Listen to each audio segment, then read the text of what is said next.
Hello everyone and welcome back to the channel. I am Tonish और आज हम एक इम्पॉर्टेंट टॉपिक डिस्कस करेंगे जो लीगल वर्ल्ड के लिए काफ़ी इम्पॉर्टेंट है। वो है बेसिक प्रिंसिपल्स ऑफ इंटरप्रिटेशन। ये प्रिंसिपल्स कोर्ट्स को गाइड करते हैं कि स्टैट्यूट्स को फेयर और कंसिस्टेंट तरीके से कैसे इंटरप्रिटेट किया जाए। इमेजिन कीजिए कि दो लॉयर्स एक ही लॉ पर आर्ग्यू कर रहे हैं, लेकिन वो दोनों उसको बिल्कुल अलग-अलग मीनिंग दे रहे हैं। तो ऐसी सिचुएशन में कोर्ट्स कैसे डिसाइड करते हैं कि सही इंटरप्रिटेशन क्या है? यहीं पर ये प्रिंसिपल्स ऑफ इंटरप्रिटेशन काम में आते हैं। इस वीडियो में हम कवर करेंगे presumption against altering the law, harmonious construction और बेनिफिशियल कंस्ट्रक्शन को। ये प्रिंसिपल्स जरूरी हैं ये इंश्योर करने के लिए कि लॉ एक्यूरेटली अप्लाई हो और अपने असली पर्पस के साथ अलाइन करे।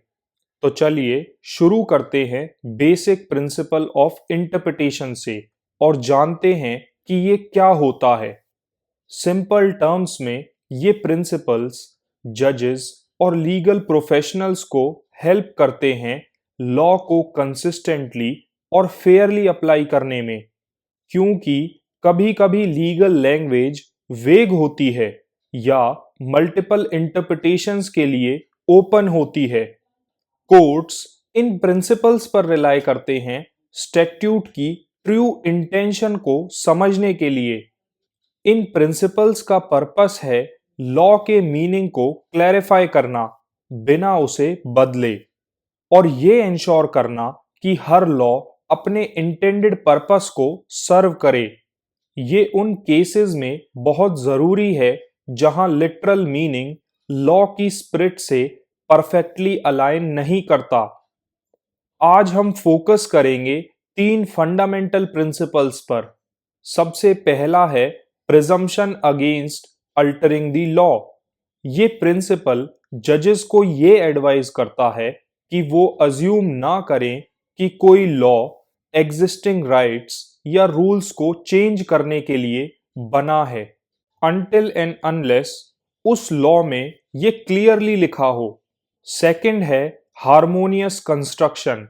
ये प्रिंसिपल ये इंश्योर करता है कि जिन लॉज के ओवरलैपिंग एरियाज होते हैं उन्हें इस तरीके से पढ़ा जाए जो कॉन्फ्लिक्ट्स अवॉइड करे और सही प्रोविजंस को इफेक्ट दे। और थर्ड है बेनिफिशियल कंस्ट्रक्शन। ये अप्रोच प्रमोट करता है ऐसे इंटरप्रिटेशन को जो सोसाइटी के लिए बेनिफिशियल हो, स्पेशली ऐसे केसेस में जो सोशल वेलफेयर या वैल्यूएबल ग्रुप की प्रोटेक्शन से जुड़े होते हैं। ये सभी प्रिंसिपल्स एक टूल किट की तरह हैं जिन्हें जजेस यूज करते हैं ताकि लीगल सिस्टम में फेयरनेस, क्लैरिटी और कंसिस्टेंसी बनी रहे।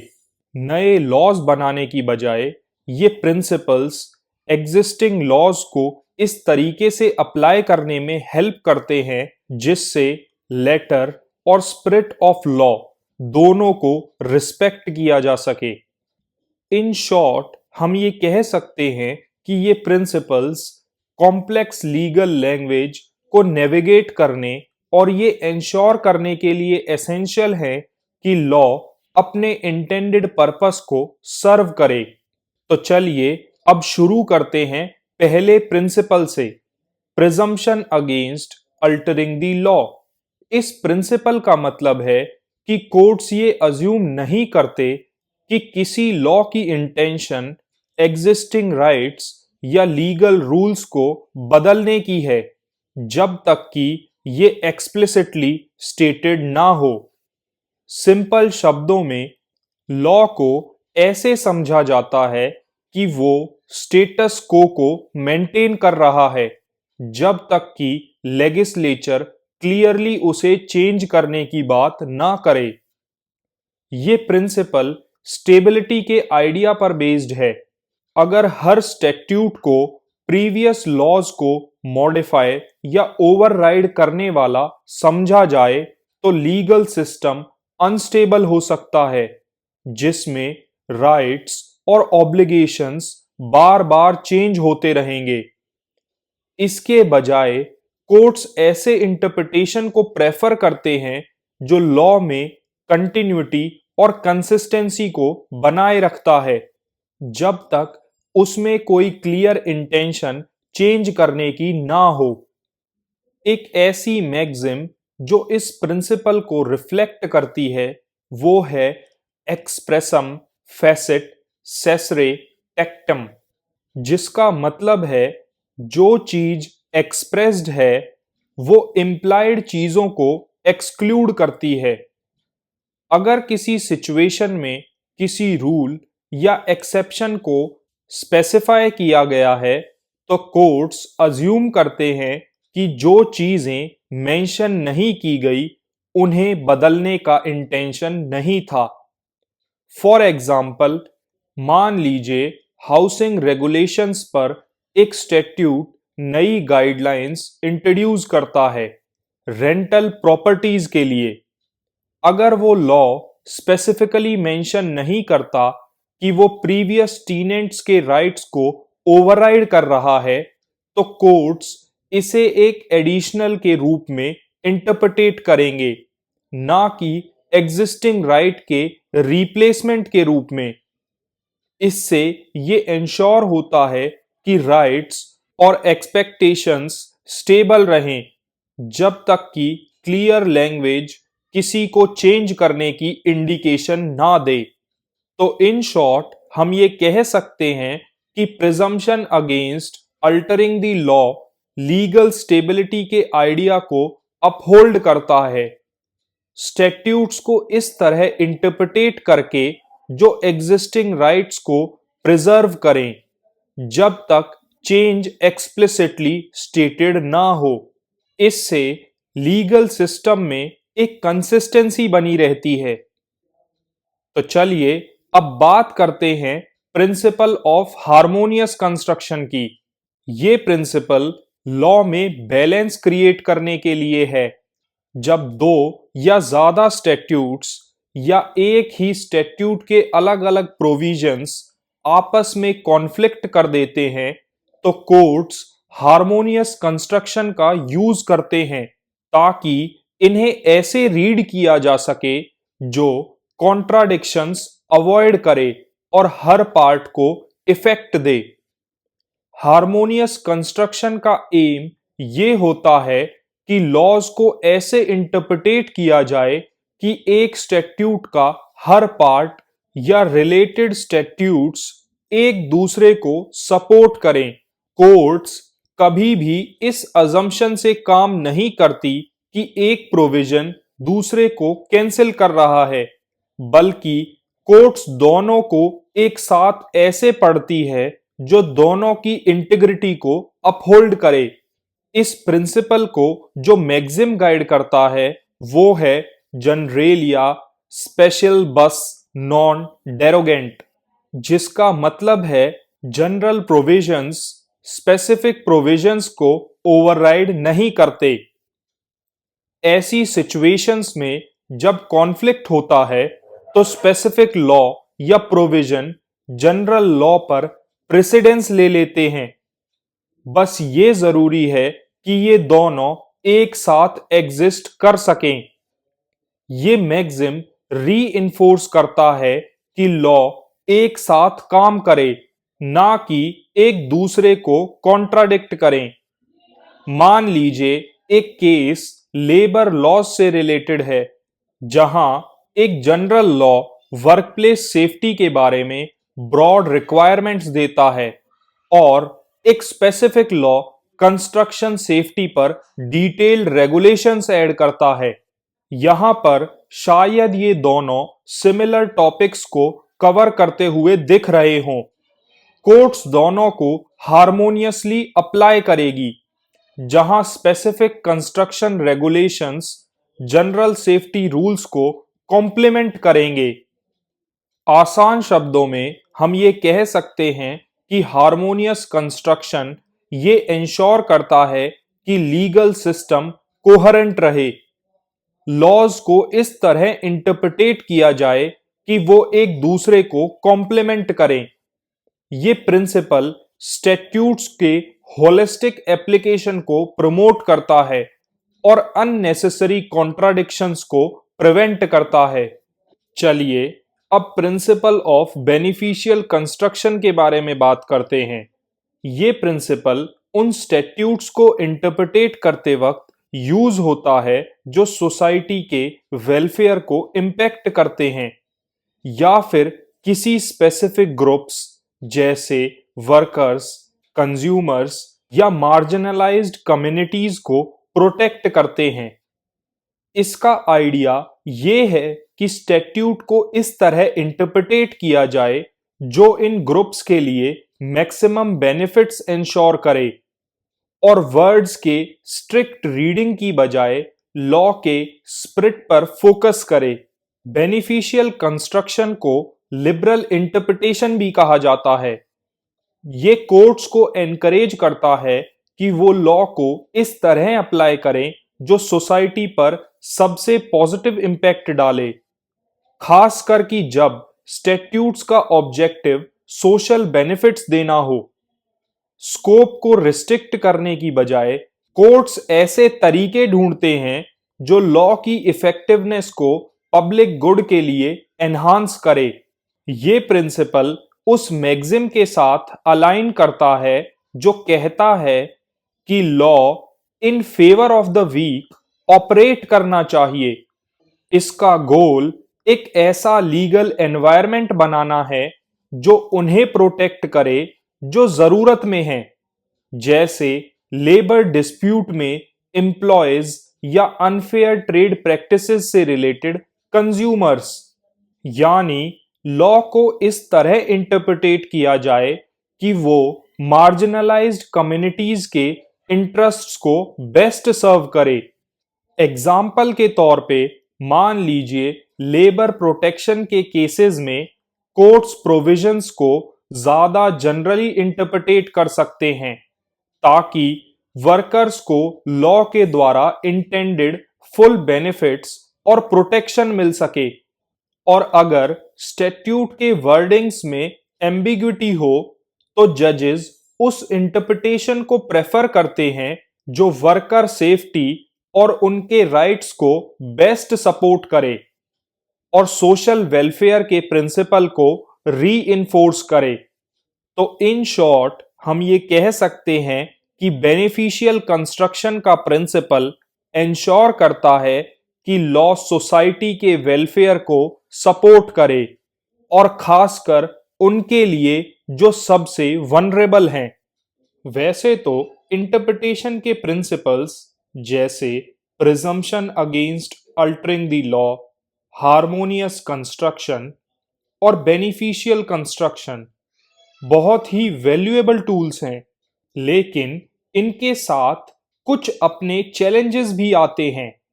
चलिए एक्सप्लोर करते हैं उन डिफिकल्टीज को जो जजेस और लीगल एक्सपर्ट्स को रियल वर्ल्ड केसेस में इन प्रिंसिपल्स को अप्लाई करते टाइम फेस करनी पड़ती हैं।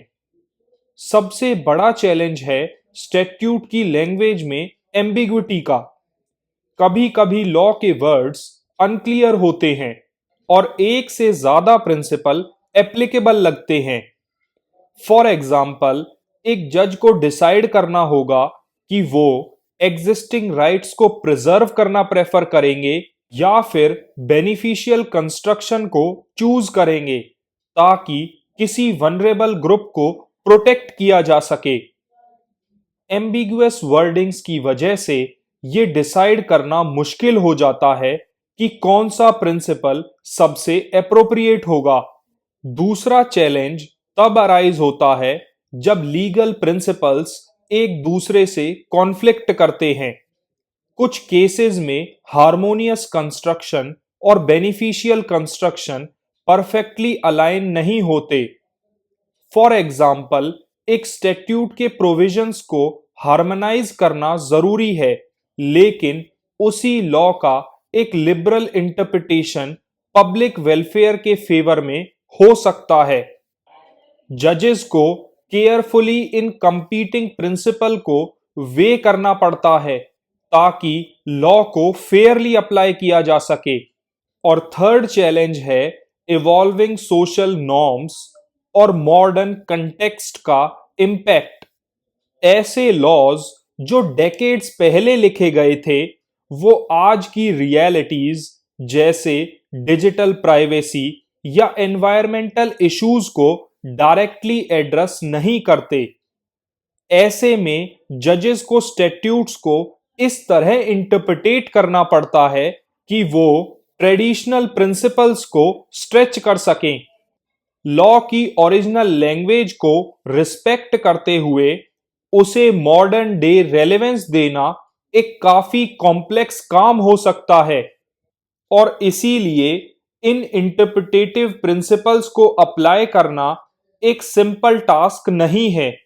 जजेस को एम्बिगुअस लैंग्वेज, कॉन्फ्लिक्टिंग प्रिंसिपल्स और इवॉल्विंग सोशल नॉर्म्स के बीच नेविगेट करना पड़ता है ताकि फेयर और जस्ट आउटकम तक पहुंचा जा सके। तो चलिए बात करते हैं कि ये basic principles of interpretation modern law में इतने क्रूशियल क्यों हैं।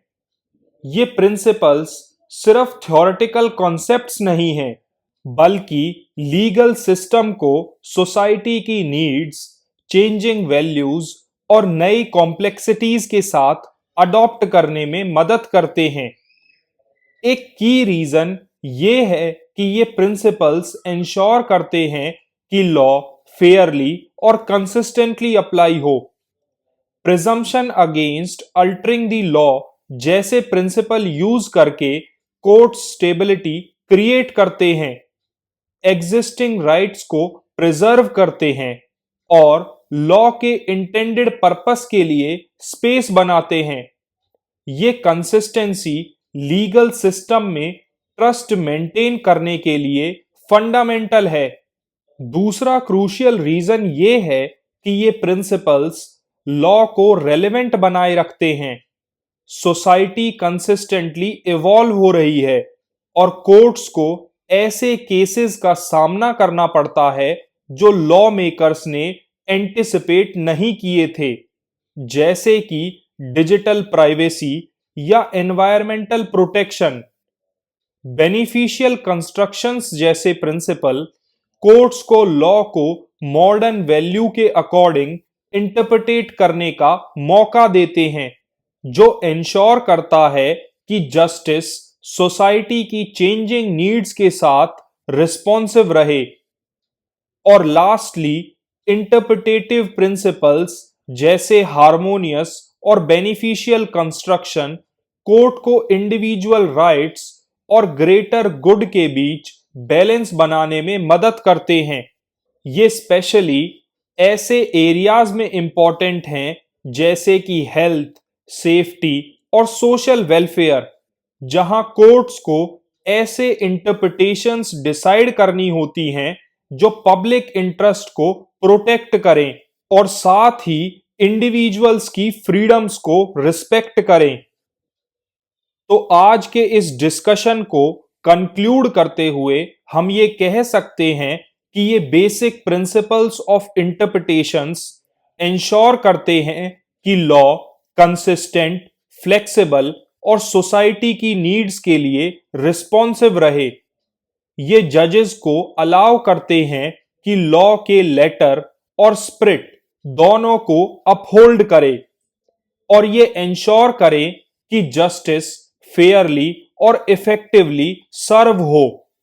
ये प्रिंसिपल्स सिर्फ गाइडलाइंस नहीं हैं, बल्कि ये इंश्योर करते हैं कि लॉ अपने पर्पस को सर्व करे। इन प्रिंसिपल्स को थॉटफुली अप्लाई करके जजेस लॉ के स्पिरिट को अपहोल्ड करते हैं और सोसाइटी की चेंजिंग नीड्स के साथ अडॉप्ट करते हैं। तो अगर आपको ये वीडियो हेल्पफुल लगा तो इसे लाइक करें, अपने दोस्तों के साथ शेयर करें और चैनल को सब्सक्राइब करें। थैंक यू फॉर वॉचिंग और मिलते हैं हम अपनी नेक्स्ट वीडियो में, जहां हम इंटरप्रिटेशन ऑफ स्टैट्यूट के एक और लीगल कंसेप्ट को एक्सप्लोर करेंगे